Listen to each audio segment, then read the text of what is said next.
Monica ran, her sandals slipping in the thick, wet mud as she pushed through the creaky gate. The rain poured, soaking her unbuttoned school shirt. A few steps out, she slipped, fell hard. Her knees hit the mud. Her hands scraped against the sharp ground. She whimpered, but only the rain answered. Trembling, not caring about the pain in her knees or the blood on her hands. Tears mixed with the rain as she kept running, her breath sharp, her chest tight. She looked back, terrified her mother might be behind her, but the street was empty. Only the storm chased her now. She kept running. The rain pounded harder, drenching her completely. Flashes of lightning tore through the sky, each one lighting up the shadows around her, making her flinch with fear. But she didn't stop. She couldn't. All she knew was, she had to get far, far away. She ran through the dirt path by the dump site, now a swamp in the rain. Trash floated in muddy water, the smell unbearable. Her sandals sank deep, mud clinging to her legs. She stumbled, nearly falling again, but kept going. Through the filth, through the fair. After about 25 minutes of running, through thunder, lightning, and heavy rain, Monica finally reached the narrow path to Joy's place. Her legs ached, clothes soaked, hands bruised. The muddy road had swallowed her strength, but she didn't stop. Not until she saw the small house in the distance, her only hope. She slowed down, catching her breath, then walked through the narrow corridors and tight corners of the compound. Rain still pouring, her sandals squelching with each step. She knew this path well, every turn leading her closer to Joy's house, closer to safety, closer to someone who cared. When she finally stepped onto Joy's veranda, wet clothes hung low on the lines, brushing against her face as she passed, cold and dripping. Even in the corridors, there was no escape from the rain. It poured from every corner, leaking through the roofs. She stood there, soaked and shivering. A neighbor glanced at her from a doorway. Monica forced a quick smile, pretending she was fine, but inside she was falling apart. Monica knocked on Joy's door once, twice, then several times, but no answer. The rain pounded hard on the iron sheet roof, so loud that no one inside could hear her. She stood there, heart sinking, hoping someone would notice she was there. The rain beat down on the roof like thunder, and the drips from the broken edges poured straight onto Monica. She stood there, cold, drenched and trembling, knocking again and again. Finally, after what felt like forever, Joy heard the knocking. She had been sitting at her table, focused on her homework. No wonder she didn't hear the knock. Wrapped in warm clothes, completely unaware anyone would be out in this storm. She stood up, puzzled, wondering who could possibly be at the door in this rain. Joy went straight to the door and opened it. There stood Monica, soaked, muddy, and shivering. Rain and tears ran down her face, but her eyes said everything. The moment Joy saw her, Monica fell into her arms, broken, shaking, overwhelmed, like it was the end of her. She didn't say a word, except one, "Bestie," and then she cried, like she'd been holding it in forever. The rain had drenched her completely, cold, shivering, weak. Joy quickly pulled her inside and closed the door behind her. Monica stood there, dripping wet, crying, and the moment her eyes met Joy's, she broke down completely. All the pain, all the fear came pouring out. She was over-emotional, like her heart had finally found a place to fall apart.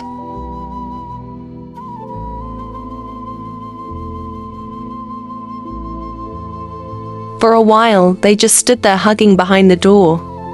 No words, just the warmth of Joy's embrace, and the silence that spoke everything. Monica, still trembling, held on tightly as if afraid to let go. It was a moment of raw emotion where nothing needed to be said. They hugged each other tightly, holding on as if neither wanted to let go. In the quiet of the moment, it was as if the world outside didn't exist. Monica clung to Joy, feeling safe for the first time in so long, and Joy held her, offering the only comfort she could. Still holding her, Joy gently walked Monica toward the chair, her hand resting firmly on her shoulder. Monica was limping, each step slow and painful, as she didn't say a word, just leaned on Joy, trusting her with the little strength she had left. They sat together on the chair, side by side. Joy wrapped her arm around Monica, holding her close, gently tapping her shoulder. "It's okay. It's okay," she whispered, over and over, trying to calm the storm inside her friend's heart. Joy looked at Monica's face and froze. It was swollen, pale. She had seen her hurt before, but never like this.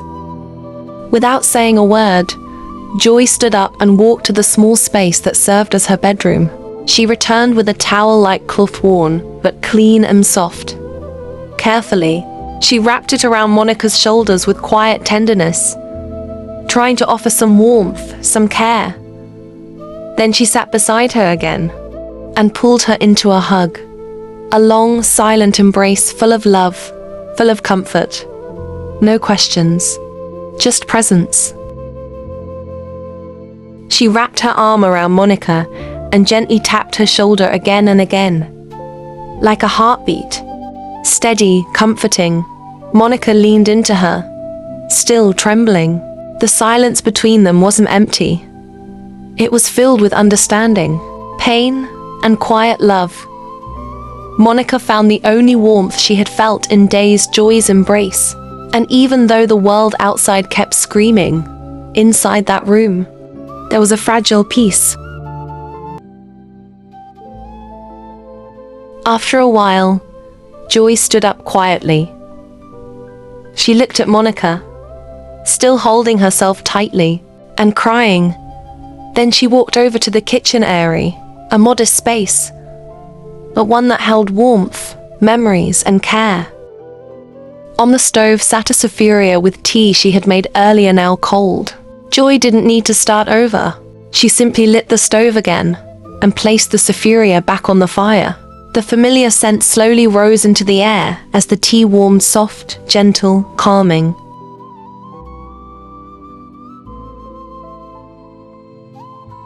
She took a cup, placed it on the wooden surface, stirred, and it was ready. Poured some in the cup and took it to shivering Monica.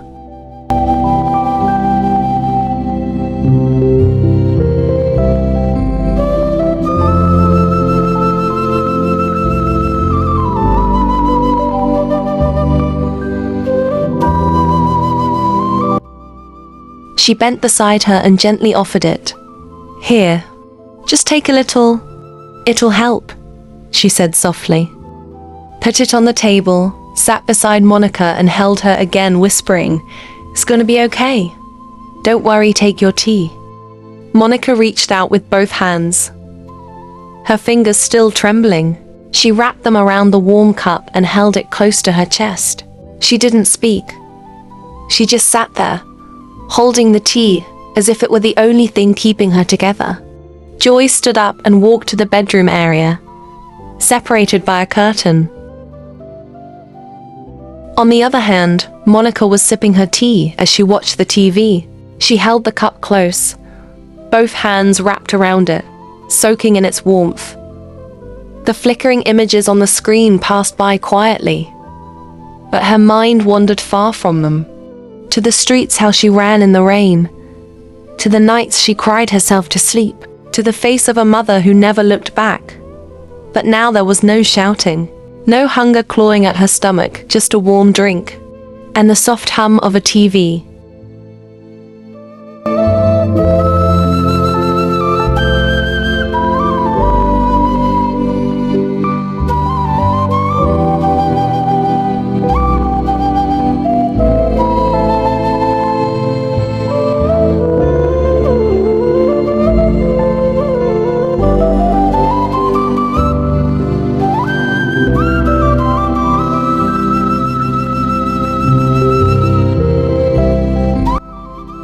moments later, she returned with a set of dry clothes. "You are wet. Go and change," says Joy in giving them to her. Monica took the clothes, her lips trembling as if she wanted to say thank you. But the words just couldn't come out. She nodded slowly, her eyes full of gratitude. Joy gently pulled the curtain that separated the bedroom space, giving Monica some privacy to change.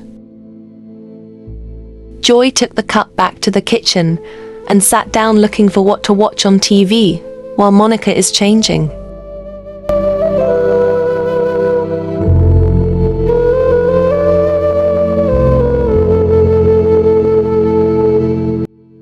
The curtain slid gently to the side. Monica stepped out, now dressed in the warm clothes Joy had given her.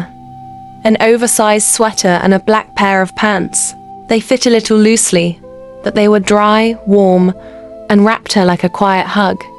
She was smiling. A soft, timid smile, the kind that tries to rise after too many days of tears.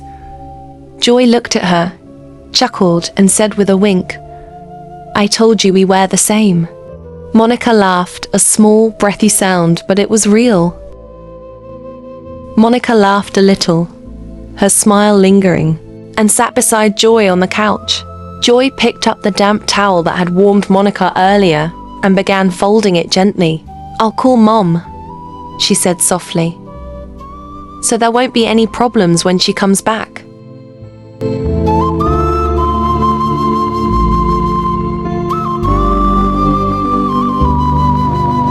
She stood up, walked over to the small table, and picked up her phone. "Hi, Mom. Monica's here. She got caught in the rain. Can she spend the night?" There was a brief pause. Joy's face lit up with a small smile. She said yes. Monica let out a breath she didn't realize she was holding. For the first time in a long while, she felt a little peace.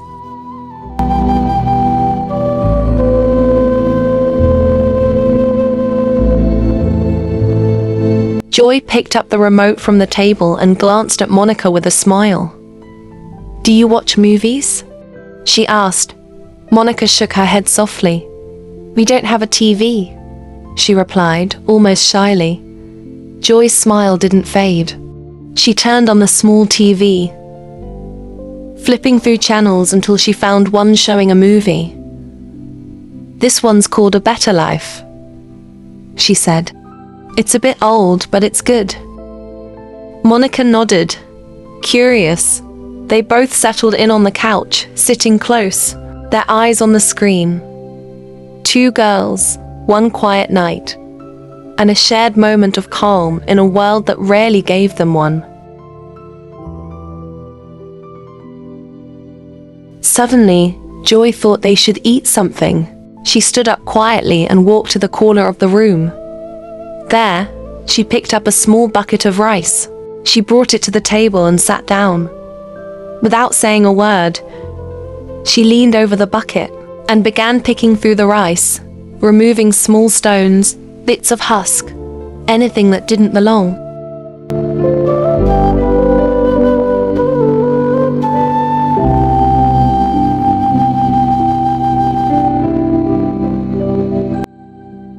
This wasn't just cooking, it was care, in the quietest form.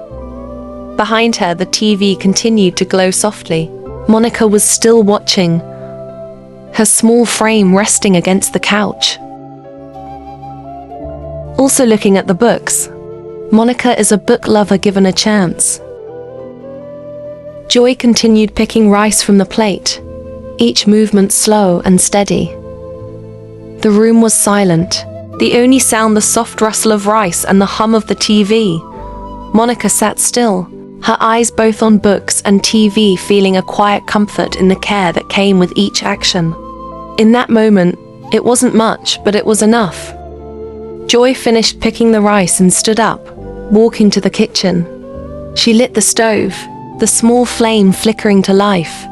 With a practiced hand, she poured water into a sophuria, the sound of it filling the air. She set the pot on the stove. the quiet hiss of the heat beginning to work. It was a simple task, but in the silence of the room, it felt like everything. She covered the pot with the lid and left the kitchen, walking back to Monica. Without a word, she sat down beside her, the space between them filled with the unspoken weight of everything. Monica, still quiet, turned her head slightly, her gaze meeting Joy's for just a moment. No words were needed. It was enough to be there. As the rice simmered quietly on the stove, both Joy and Monica turned their attention to the books in their hands. They sat together, side by side, the world outside forgotten for a while. Each page turned in silence, the quiet comfort of reading filling the space between them. The room, the pain, the hunger, everything else faded for just a moment, as they disappeared into their books, lost in small worlds that offered a brief escape. The food was ready, the soft scent of rice filling the air. Joy stood up and carefully served the meal, placing the plates between them. They ate together, side by side, the simple act of sharing a meal bringing a rare moment of happiness. For a little while, they laughed, their quiet joy louder than the world outside. In that moment, it wasn't about the hunger they'd known or the struggles ahead. It was just the warmth of the food and each other's company. The food was delicious. Even the cats wandered over, meowing softly, hoping for a taste. And they got some too.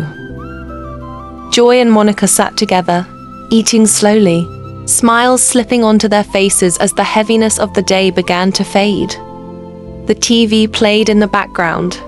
They laughed a little, talked a little, and let the silence fill the rest. With full stomachs and lighter hearts. For once, everything felt okay. After they finished eating, Joy gathered the plates and carried them to the kitchen. As she walked away, Monica softly asked, "Can I have some water?" Joy nodded without a word, then took a clean cup and filled it with water. She walked back slowly and handed it gently to Monica.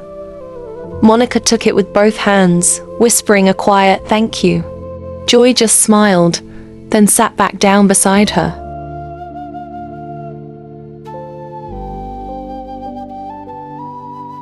After a while, Joy stood up quietly. She looked at Monica, then at the other couch. Without saying much, she walked over and began preparing it for Monica to sleep. She adjusted the cushions, brought out a warm blanket, and spread it on the couch. "Monica, whenever you are ready," said Joy, smiling. Her movements were gentle, thoughtful, like someone who knew what it meant to care without needing to speak. She wanted Monica to rest, to feel safe, even if just for one night. They sat for a while, side by side again, this time looking at Joy's phone. A funny video played, and for the first time in a long time, Monica laughed. Joy smiled too, the sound of Monica's laughter like light breaking through a heavy sky. After a few more minutes, Monica's eyes began to droop. She stood up slowly and walked over to the couch Joy had prepared. Joy followed behind and without a word, gently covered Monica with the blanket. She tucked it around her carefully, making sure she was warm. Monica whispered, "Good night," her voice soft and fading. Joy brushing a strand of hair from Monica's forehead. "Good night too, bestie," she whispered back. With Monica fast asleep, Joy stood up and slipped quietly behind the curtain into the bedroom. Her younger sibling was already asleep. She lay down beside them and closed her eyes. It had been a long day, but for now, there was peace.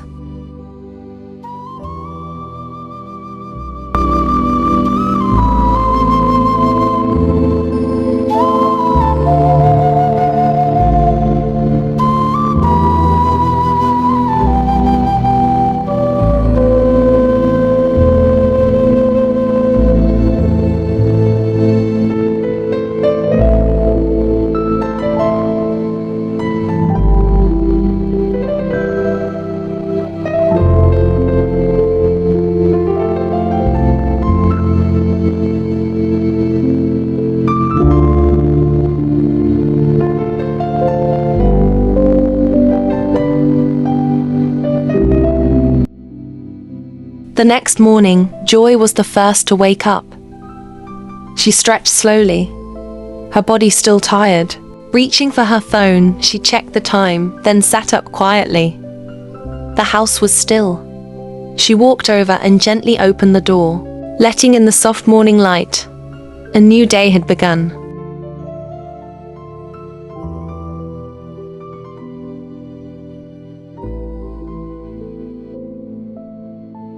Joy peeped outside the door.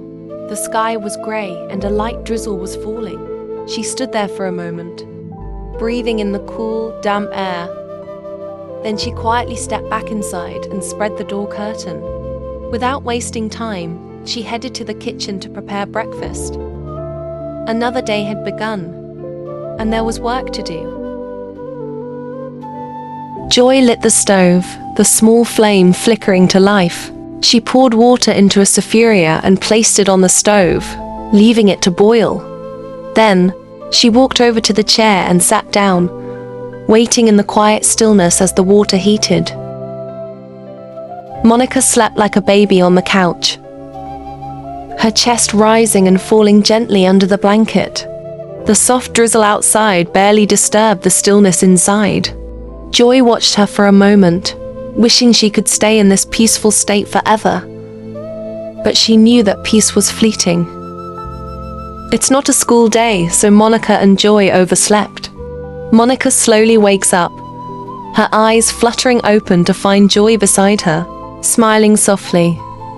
"Good morning," Monica whispers, a rare warmth in her voice. Monica stretches and folds the duvet carefully, handing it over to Joy. Without saying a word, Joy takes the duvet and walks quietly toward the bedroom, leaving Monica to sit up, her thoughts drifting. Joy returns to the chair. As she sits down, her eyes fall on Monica's left cheek, now swollen and bruised. She hesitates, then reaches out gently to touch it. Monica flinches, a sharp pain flashing across her face. Joy immediately pulls her hand back, concern written across her face. But she says nothing, letting the moment pass in silence. Monica was about to tell Joy what had happened, her voice trembling with the weight of the pain, when suddenly, a harsh knock echoed through the room. "Where is that girl?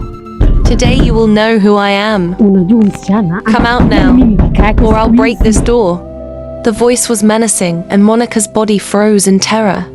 She wanted to run, but her mind raced. There was nowhere to go.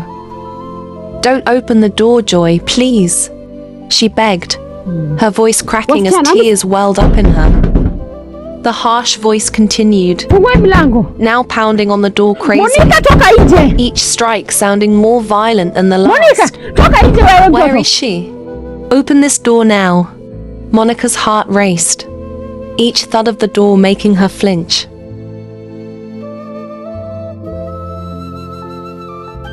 What happened next? Stay tuned for the next episode. Please support us by subscribing. Your subscription helps bring real stories from the slums and gives a voice to young girls like Monica.